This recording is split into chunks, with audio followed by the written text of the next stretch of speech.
focus our efforts into one area. I think at the moment efforts are scattered across different ministries, different organisations. There's a lot of people doing a lot of good work, but that's often not joined up. And I think, if you look at the economic costs of loneliness and you just look at it from that point of view, I don't think we can afford not to put significant resource into this. Thanks very much, Miriam Gott. And as I said, you can see that short film that she has made on the subject of loneliness on our webpage, rnz.co.nz/9 to noon. It's 9 minutes to 10. You're listening to 9 to noon. Harriet Lyne is our UK correspondent today. Hello, Harriet. Good morning. I had a discussion yesterday with Philip Hammond about the events of a win and a loss for the Prime Minister. For the first time, actually having some Brexit legislation be approved at any stage of the process and proceed to the next stage. However, then stopped in its tracks by the MPs voting against his 3-day timeline for debating it and voting on it finally. He's called this pause. What is the take now on his strategy? Is this a short pause to go and do some more lobbying? Is it something else, Harriet? Well, we're in a sort of limbo at the moment, and it is quite unclear as to where we're going to end up this time next week. As you say, he's called this pause, and the ball now really is in the EU's court. So this obviously is because of the Ben Act, which was enacted last month, and that means that the Prime Minister has written to the European Union under kind of duress of Parliament to request an extension, and it's now up to the European Union to decide what extension and how long for that extension could be. And so we're all waiting in Westminster to find out what that is, and therefore what the next move of the Prime Minister will be. What are people speculating on? I mean, what are his options? Well, his options primarily is to call a general election. So, of course, it depends on what the EU comes back with, but the view in Westminster is very much that they will offer a 3-month extension until the 31st of January, but a flex extension, which means that if a deal is approved before then, we may leave with a deal before the 31st of January. That kind of is a double-edged sword for both the Prime Minister and also for the opposition, because while it would enable a deal potentially to get through, it also potentially leaves 3 months to get this legislation done. And that's a very long time and a lot of time to be effectively in limbo and for the government not to have a majority. So the Prime Minister has said that if it is a delay of months, he hasn't ruled out a delay of weeks and allowing that to happen. But if there is a delay of months, then he, by the looks of things, will try and push for an election. However, Labour still might not back that, because they're concerned that there could be a no-deal exit, and also potentially for them, they might do better in an election after this deal is delivered, if it is delivered. Why would he not push on, Harriet? What is it to do with the makeup of that vote at the second reading? It was a 30 vote majority to let the bill proceed. And why wouldn't he just roll up his sleeves, accept the extension, roll up his sleeves and get in there and try and convince MPs who for 3.5 years have been, is it 3.5 now? 2.5, stuck in this limbo, convince them to get this deal done? And why wouldn't he commit himself to get on and getting it done? What's in there that is going to prevent that majority being the majority at a third reading? Well, part of the problem is that backing the bill at second reading is kind of backing the bill in principle. And so a lot of Labour MPs, in particular the ones that backed the bill, want Brexit to be delivered in principle, but their vision of Brexit is somewhat different to the Prime Minister's. Yeah, but at this stage, sorry to interrupt, following Theresa May's efforts 3 times failing with the legislation she had, Boris Johnson's effort did get through a second reading, which suggests something is shifting in people's thinking. And is there anyone left who can seriously say, you can turn around and say, no, we're not passing this legislation, go away and do another negotiation with the EU? Is anyone thinking like that? Well, I think the problem is that the view in number 10 is that if you give MPs 3 months to get this thing through, they will take 3 months, and then we might end up back in this position in January. And so, well, can you imagine what an election result would deliver then? That's the issue, isn't it? So the feeling is the feeling that he is actually wanting an election and wanting it ahead of trying to get the bill to proceed. I think it's very hard to tell exactly what the Prime Minister thinks. And I think at the moment it looks as though there's splits in the cabinet, and there's also splits by the looks of things in the Labour front bench too. So whether he really wants that election before, or whether he wants to get this deal through. Now, there's kind of, you can see it on two ways. If he gets the deal through, it could kind of be like a post-war election, in a sense that the government have delivered what they said they were going to do, and now the public want to change. But equally, he won't have met the promise of do or die October 31st deadline, so he could actually suffer. But it's so many different kind of problems facing the government with an early election, as well as potential gains, that it's really difficult to see exactly what Number 10 is thinking right now. What is this awful story, the lorry that has been discovered, 39 bodies discovered in it? Yeah, very, very sad, shocking story. So police in Essex this evening are trying to identify 39 bodies, including that of a teenager found in a lorry on an industrial estate this morning. And it was a refrigerated lorry containing these victims, which is thought to have arrived into Purfleet in Essex from Zeebrugge in Belgium in the early hours of Wednesday. And while the front section of the lorry slightly peculiarly came from Northern Ireland. And today, the vehicle driver, who's been named as a 25-year-old called Mo Robinson from Portadown in County Armagh in Northern Ireland, is being held by police on suspicion of murder. And the lorry itself is being moved to Tilby Docks so that the bodies can be recovered while kind of preserving the dignity, as opposed to this all being done in this industrial estate. But we don't know who the victims are at this stage, and there's obviously speculation that they could be migrants or asylum seekers trying to enter the UK. And obviously an absolutely tragic story. Is this isolated? We have had these cases before, but is it seen as being isolated or perhaps part of a wider activity underway right now? Well, yeah, there was, I think in the year 2000, there was 58 Chinese people found in a container in Dover in Kent, but we haven't seen anything of this scale for a long, long time. And I think especially most sort of shipping containers or containers like this travel from Calais, and a lot of effort has been made in recent years to up the controls at Calais to stop this sort of thing happening. It seems unusual that this has happened from this route from Zeebrugge. So it potentially is a kind of a wider problem. We've seen a lot of migrants trying to cross the channel on small boats in recent months and in recent years. It could be kind of part of that and a potential trying to find a new way. But it's incredibly tragic to think that this could be an avenue that people, smugglers or migrants, are exploring when being trapped in a refrigerated chamber below, or refrigerated trailer below 25 degrees is a pretty harrowing experience. Harriet, thank you very much. Harriet Lyne, our UK correspondent. It's nearly 10 o'clock on 9 to noon. Some of your feedback from our first story this morning, the interview with the head of New Zealand aluminium smelters. Again, this is looking for changes to, and frankly further cuts to, its electricity costs. This time, not just the cost of supply from its provider Meridian, but now to transmission costs as well, arguing that it is overpaying its share of the costs of the national grid. Some of your feedback, well, this one gets pretty much straight to the point. The New Zealand electricity industry and the government can no longer be held to ransom by Rio Tinto and their Bluff aluminium smelter. The simple answer is to allow the smelter to close, redirect the 12% of electricity generation into the New Zealand market, and reduce the overall unit price of electricity to the consumer. The payback will be that people are able to use more electricity at a lower unit cost, therefore preventing the health issues suffered by New Zealanders because of cold houses and the associated costs. The subsidies and handouts given by the governments to Rio Tinto could then be used to offset the effects of unemployment in Southland, with benefits and incentives to develop other industries. Thank you, Tony. It's an interesting question as to what it would take, were this to happen, to hook the Manapōuri scheme up, fully hook it up to the national grid in a way that would allow it to redirect that power. I'm not sure that it is geared up to do that immediately. However, your views that enough's enough have been echoed by many of our emailers this morning.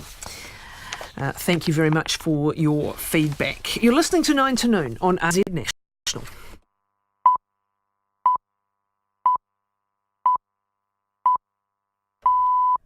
RNZ News at 10 o'clock. Good morning, I'm Nicola Wright.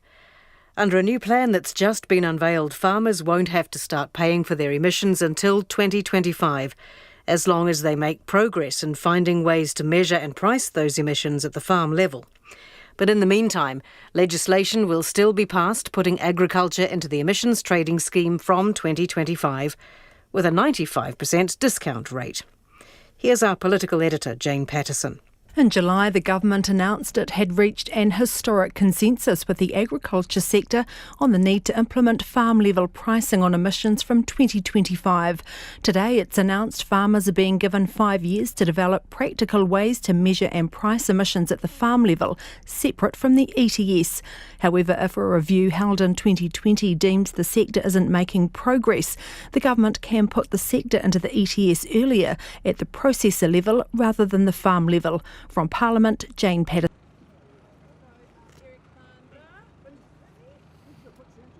Say again? Richard Toomey, and I'm an area commander. 10? 1? No.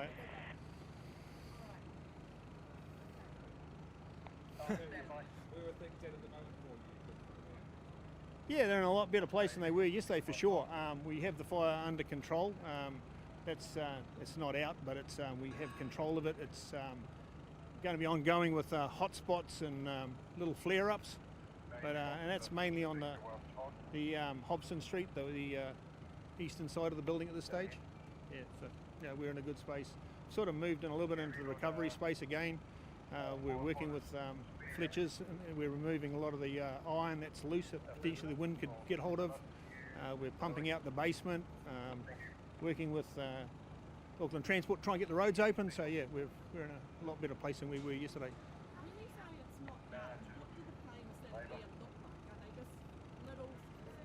It's smouldering. Yeah, it smoulders to a point that it could become a flame, or the wind gets hold of it and it will become a flame. So yeah, there's lots of just smouldering away, little embers that just keep going. How much then is the weather Obviously, if the weather gets up, yeah, it can force the flames to come away from that smouldering area.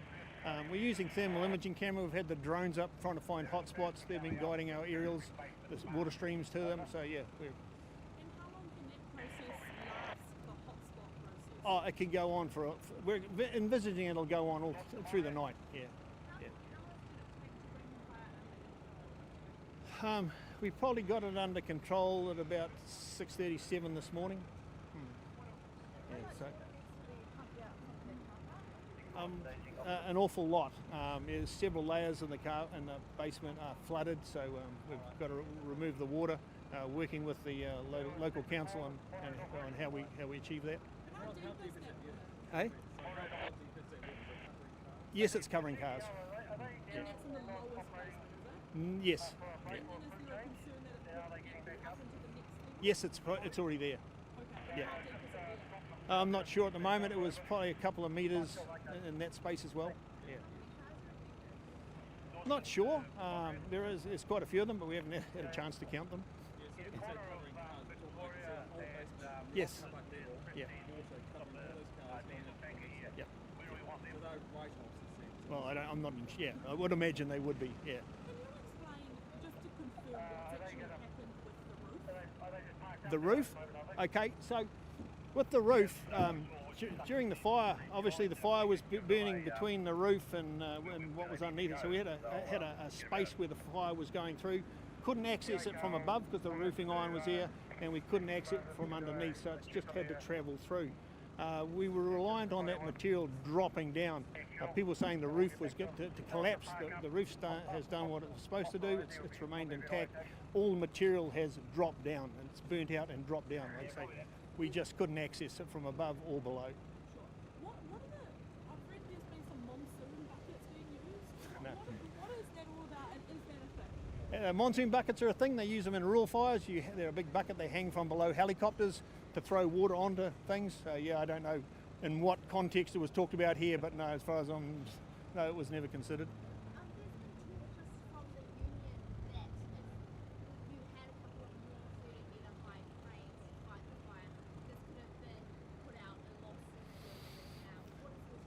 No, not the case. I mean, like I say, the aerials would have been on top of the roof on the iron. Like I said, the fire was below the iron. They wouldn't have been able to access it. No, it wouldn't have changed the tactics or the outcome. Yeah, certainly an advantage to get over and hit to some of the flames when they were coming through, but not initially. We did have an aerial here within the first 10 minutes, but yeah, like I say, it couldn't really access where the fire was. Now, you might not know this one, but fire-related incidents and call-outs to this site in the last week or two, do you know of any? No, I haven't got that information.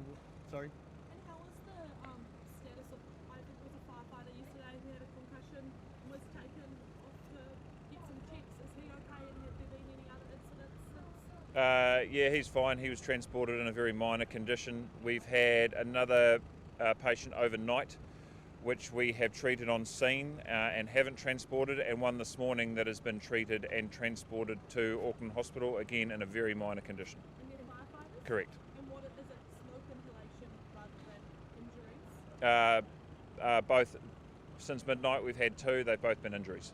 Has that been from But again, loose iron? sorry? Has that been from loose iron and loose materials? No, they haven't been from loose materials, they've just been from other occupational hazards.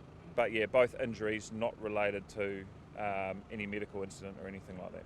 Day 3 in this whole operation, can you give us a little bit of an idea of how firefighters are feeling? I imagine now they're getting a little bit tired. Yeah, a bit fatigued, and that's not just the people out of here. Like, I mean, when we've got such a high concentration in one spot, then we're moving others up. A lot of our volunteer brigades are occupying some of our urban stations in the city to give us coverage. So yeah, a lot of people away from homes and things for a long time. So yeah, it's just tiring. Yeah.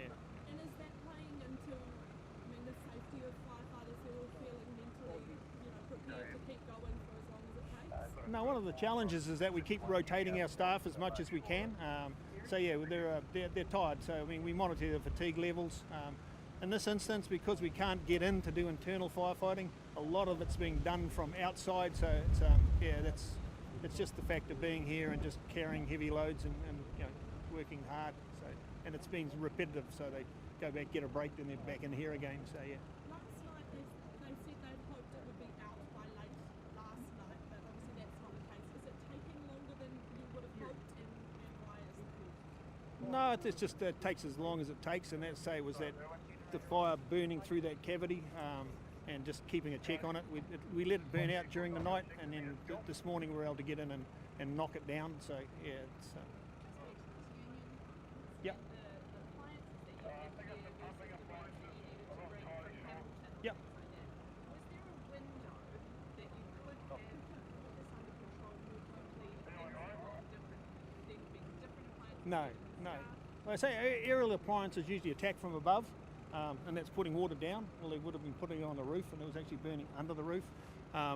It would have played an advantage. The one you see up the road, that's its maximum height, so it can't get up over. There would have been an advantage having a bigger, heavy aerials here to do that. But yeah, we wouldn't have had and it would have made things easy, but it wouldn't have changed the outcome. So the union has it wrong? Sorry? Their claims that if there had been different appliances here, things would have been differently. They're wrong. Yeah, I don't believe that's the case. I wasn't here at the start of it, but yeah, they had one here, one of the biggest one we had, and it didn't seem to make an impact on what was happening. And we actually had firefighters on the roof to start with, so that's a direct attack. They couldn't impact on it either, so yeah. I guess there'll be a review process Oh. later, but as you've seen it from, would this have been a textbook response, or have there been areas that you think would have gone differently? No, this is typical of how we respond. Yeah, I mean, the bigger the fire, we're lucky in Auckland, we've got a lot of resources. We help each other out. Like we've got Hamilton, their aerial appliance up here.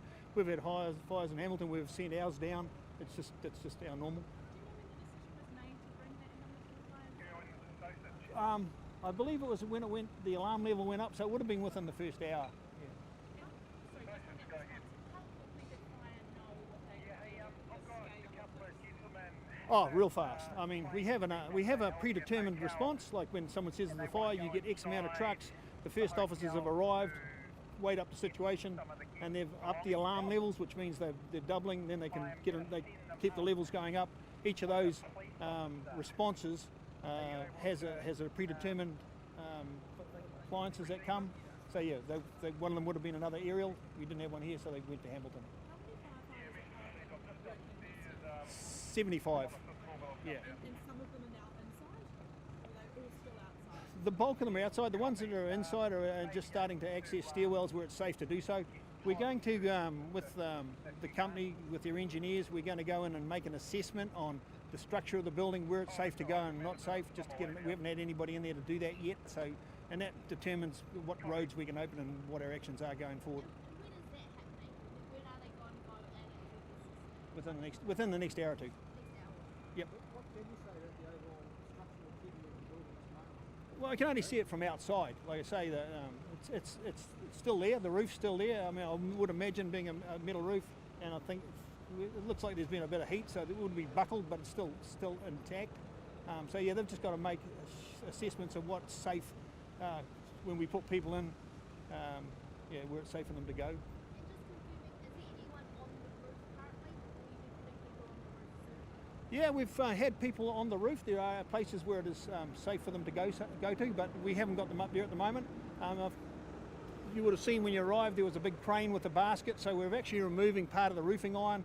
It's called capping, so we can actually put those little spot fires out. So we're using a large crane with a platform, and we're removing the iron and actually putting those fires out. So that's hopefully they're the only people up there at the moment. So can I just bring you back to the water and the car park Yep. space? How much water do you think is in there? What's the operation like to pump all of that out?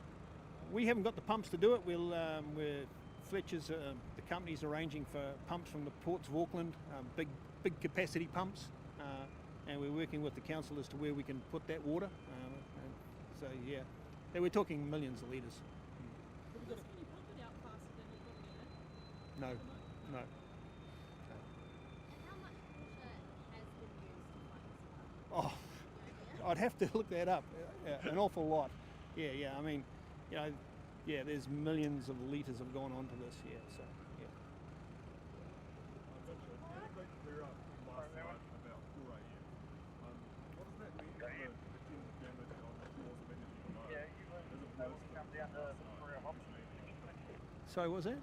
So I mean, we had a big clear up last night. Has Yep. it made the damage worse on the floors immediately below? No, most of that flare up was still in that roof void that we're struggling to get to. I say that stuff drops down. We've got the odd pallet of bitumen and plywood and things that have caught fire on the floor below, but we managed to extinguish most of that. So most of the damage to the floor below has been caused by the burning particles dropping out of the roof.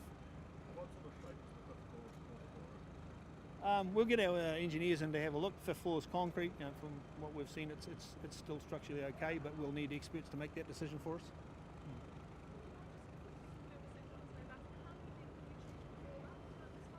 A total of 4. Transported 2, all minor, all very minor. Thank you. Yeah. Thank you, guys. Thanks for that. No worries, thank you. So Andy's, someone's going to bring it back. I think his fingers are broken. Oh, good. Yeah, I don't think they were worried about being broken. As a 16-year-old at Hamilton Boys High School, my school teacher in the woodwork class said to me, "Do you want to build a rocking chair?" And I didn't see how I was going to be shooting ducks out of a rocking chair, so I asked permission to build a wooden dinghy. My mates and I carried the materials on the bus from Narrawahia to Hamilton Boys High School, and during the course of my sixth form year, we built a little boat, which I still have today. It holds pride and place in my factory, and from there, I got to the end of that school year, and my local brand of boat in Hamilton, Buccaneer Boats, was looking for an apprentice to start at the end of 1987. So my little wooden dinghy was certainly a good model for a business interview, and from there, away we went. So when you turned up for the interview, did you say, "Look, I've already built a boat. I know what I'm doing here"? Yeah, well, I was a little bit nervous to mention it at first because I wasn't too sure that the quality from a 16-year-old was what they were looking at. But look, being an employer of over 20 years now, I certainly would enjoy if a young lad came to me with a boat that he built at school. And what you don't understand when you're 16 is how much the young fella has obviously got an interest how much he's had to organise long before the boat got onto the water, whether it floated or whether it didn't. He's certainly got some